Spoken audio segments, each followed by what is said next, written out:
among the 487 cities, 478 cities of California. There's 487 subdivisions of government just in LA County alone, to give you some sense of how complex it is. And so the challenge now is, how do we create a vibrant democracy that includes all voices, your voice, that works, that's intelligent? Don't forget, it's important to understand that when this country was founded, the folks that actually voted was a pretty small minority at every level, right?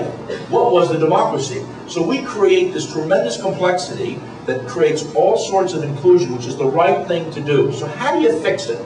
So what happened with me was, after I lost the mayor's race by a few thousand votes, if you guys would have voted twice instead of once, I would have won.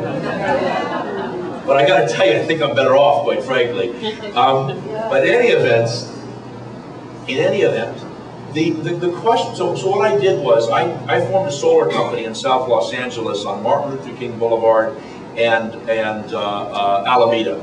You know, I used to say where opportunity meant social justice. A place where hadn't had jobs for years, a place where you're bringing new technology, and I ran directly into a wall of garbage from the city of Los Angeles.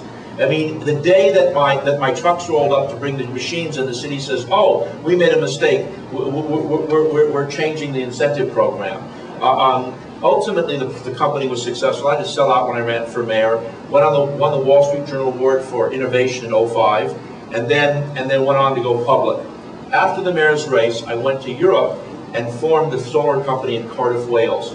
And the reason I did that is because, you know, the cost of energy in Europe, the threat of the Russians, for those who understand Europe politics, and the like, had a much better, and the signature of the Kyoto Protocols, if you know what those are, that you met certain standards in the renewable space, was a much better place to go. I'm leaving for Hong Kong and China on Friday, and so, but I've been involved in that. I came back about at the end of last year. It was just exhausting, the amount of travel I was doing. As hard as I work, as few hours as I sleep, I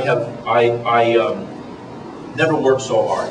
And when I came back, a couple things happened. One, I was just hit by the blizzard of how hard it was, how difficult things have become, just in a short order, and how hard it's become, and how difficult things have become in such a short order. And I went to Sacramento, where I have a lot of friends and relationships from the old days.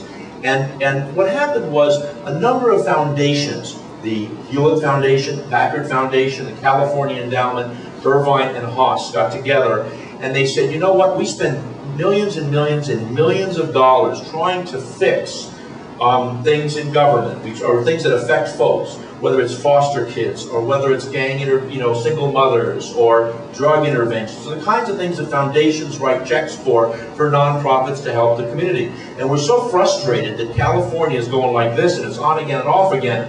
We want to put together a really good group of folks who will sit down and try to figure it out. Not write a white paper about it, not do another study, but figure out an action plan to fix the place. And they picked Leon Panetta. You know, Leon Panetta, who was Clinton's chief of staff, and now he's over at CIA, right? Him and another very gracious gentleman, you probably all know because you have his card in your wallet, from the AAA, the Automobile Club of Southern California, Tom McKernan, who's the CEO of that company, and a wonderful fellow. A bipartisan approach. One Democrat, one Republican. And then, of course, when the president asked Panetta to go to CIA, then they asked me to come in and take Panetta's place. And I really was skeptical about it, quite frankly. I did not need a resume builder, right? It's the last thing I needed. I didn't need another job to work for free to participate in the process. But I went around and I started talking to a lot of folks and asking a lot of questions. And there's a fear in people's eyes about how broken the system is. And I want to tie this to LA in a minute, and to the Valley, but how tough it is and how broken it is. And what I saw in people's eyes from conversations from John Burton, who's the chair of the Democratic Party, to John Fleischman, who runs a right-wing flash report, was some level of patriotism, some hope that we as our generation could figure out how to fix it, how to make the system work. And so I took on the charge as co-chair of California Forward, and have been working my kishkas out since then. It was late March, early April, running around the state, trying to talk to folks to figure out a way forward to make California work. And the framework, the cornerstone of our recommendations that we just sent to the governor and to the legislature, the cornerstone of that has to do with local control. Devolving government, bringing government close to the people. Democracy, whether it's in Los Angeles or whether it is in Sacramento, doesn't work when the size of the districts are so big that you can't touch and feel the representative.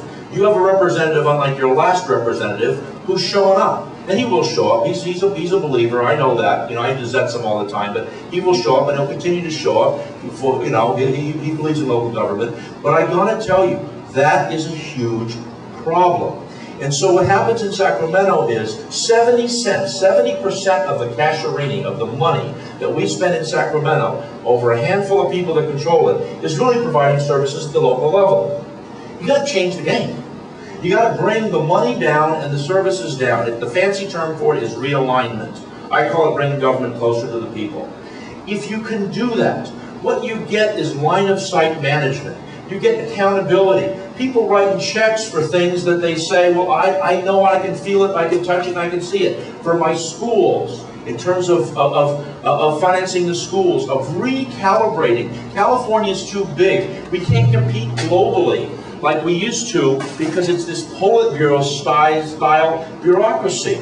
It's about bringing government closer to the people. So I wrote an op-ed piece with Tom McKernan in the Sunday Times. There's another couple more coming out. We're going to really push this whole argument of trying to rewrite the Constitution that will bring the money. So that means that the state budget's $100 billion. It means we're going to give $70 billion to the locals. It means that now, because I want to talk about Los Angeles too, and this is about the Los Angeles and the Valley. How do you then, if there's that much money that's coming back to the locals, to pay for health care, to pay for law enforcement, to pay for schools, and all the things that are necessary, where the community can have a voice and articulate where their money's going, making sure that there's certain minimum standards of the state, making sure there's equity and fairness in the process, making sure on transportation the major corridors are taken care of. How do you then do that? You have to have certain accountability. Pay-as-you-go systems, both at the local level and the state says. If you're going to ask for a new program, you better show where the money's going to come from. Checks and balances in the system to make sure basic intelligent accounting and management systems are in place. And in Los Angeles, you know, let me tell you, and I may be back doing this. I ain't running for nothing, but I may be back. I didn't say I get appointed. I just say no, but that's an appointment. I ain't running for nothing. But the notion of